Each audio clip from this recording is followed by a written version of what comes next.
আসসালামু আলাইকুম। আজকে একটি ফুলের মুকুট বানাবো, সেজন্য দুব্বা ঘাস সংগ্রহ করতেছি। দুব্বা ঘাসের লম্বা লম্বা আগাগুলো আমার লাগবে, সেজন্য সেগুলো নিয়ে নিচ্ছি।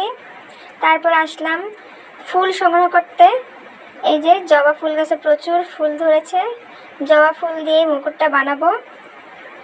সুন্দর গোলাপি জবা ফুল সংগ্রহ করতেছি আমার সুন্দর একটা বাঁশের ঝুড়িতে। এই ঝুড়িটা আমি পয়লা বৈশাখে মেলা থেকে কিনেছিলাম। যাই হোক, ফুল সংগ্রহ করে নিতেছি, পুরো ঝুড়ি ভরে ফুল সংগ্রহ করতেছি। এই যে অনেকগুলি নিলাম, আমার যতটুকু লাগবে ততটুকু ফুল সংগ্রহ করলাম, এর বেশি অপচয় করার প্রয়োজন নেই। যাই হোক, এই যে অনেকগুলো দুব্বা ঘাস।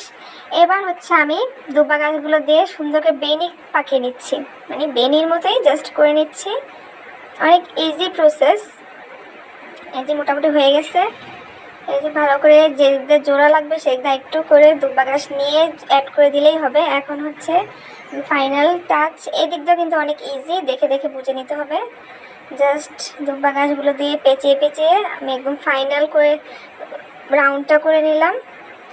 এবার হচ্ছে ফুলগুলো আটকে দেওয়ার পালা। ফুলগুলো সুন্দর করে দুব্বা ঘাসের যেই ফাঁকগুলো আছে সেখানে আমি আটকে দিচ্ছি, ঢুকিয়ে দিচ্ছি। এই যে আমার ফুলের মুকুট তৈরি। ওয়াও, কত কিউট হয়েছে। এই যে আমার সুন্দর গোলাপি জবার মুকুট। ভিডিওটা ভালো লাগলে আমার পেজে ফলো করুন আর ভিডিওটাকে লাইক করে আমার পাশে থাকুন। Thank you so much.